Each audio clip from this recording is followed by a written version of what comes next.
buenas a todos, estamos en un nuevo video y en esta ocasión vamos a resolver un problema de vectores, ya en esta ocasión utilizando métodos analíticos y no gráficos como en problemas anteriores resueltos. Este problema nos dice que una esquiadora viaja 1 kilómetro al norte y luego 2 kilómetros al este por un campo nevado horizontal. Nos preguntan a qué distancia y en qué dirección está con respecto a su punto de partida. Como bien sabemos, los desplazamientos son vectores. Y aquí se nos crea en el primer desplazamiento un vector que está en vertical y apunta en dirección norte y tiene una magnitud de 1 kilómetro. También tenemos otro desplazamiento que sería este vector que está en horizontal y apunta en dirección este y tiene una magnitud de 2 kilómetros.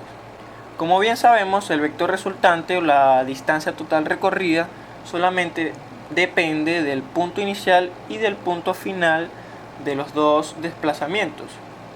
Y como podemos observar, se nos crea otro vector que va a representar a la distancia total recorrida o al vector resultante de la suma de estos dos vectores que tenemos acá de 1 kilómetro y de 2 kilómetros.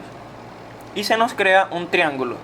En la mayoría de la suma de vectores se nos forman triángulos y vamos a trabajar bastante con trigonometría, las razones trigonométricas, ley de senos, ley de cosenos, que lo vamos a tocar más adelante.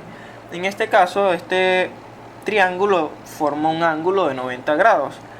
Es decir, que tenemos aquí un cateto de 1 kilómetro, tenemos otro cateto de 2 kilómetros y como podemos observar, se nos crea en la distancia total recorrida un vector que vendría a representar la hipotenusa de este triángulo con que estamos trabajando.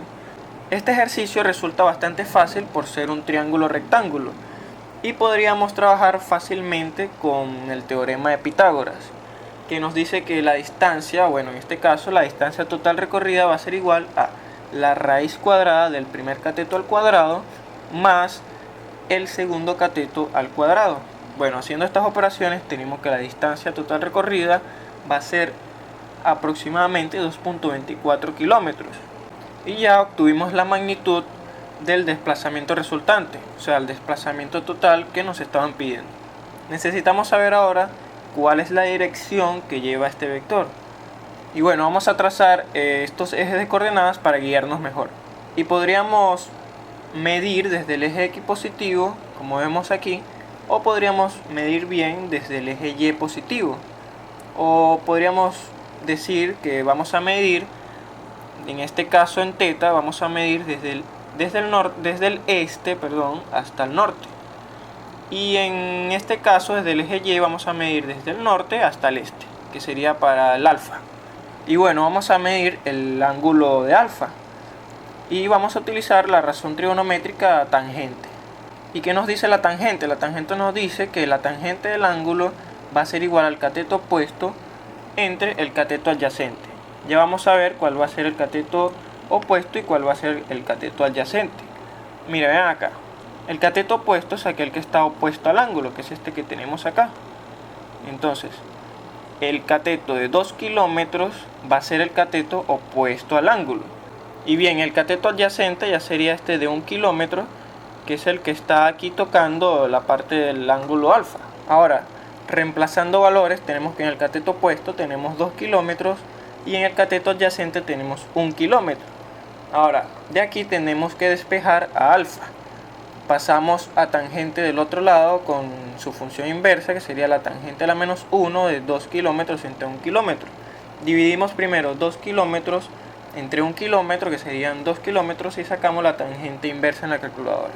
Y nos arroja de que alfa tiene una abertura de 63.4 grados por acá. Por acá tenemos 63.4 grados. Y bien, sabemos que todo este cuadrante de acá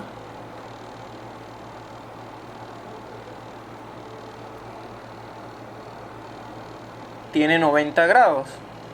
Y bueno, utilizando aquí un poco de lógica, tenemos que 90 menos los 63 grados que forman esta abertura de acá del alfa, le restamos 90 o le restamos a 90 los 63 grados obtenidos y vamos a tener 26.6 grados, que vendrían a representar la abertura de θ, que sería esta de aquí, la que hemos encontrado. Bien, ya tenemos lo que serían la dirección del vector y tenemos también la magnitud del vector, que es lo que nos pide el ejercicio. Con esto culminamos y nos vemos en próximos videos.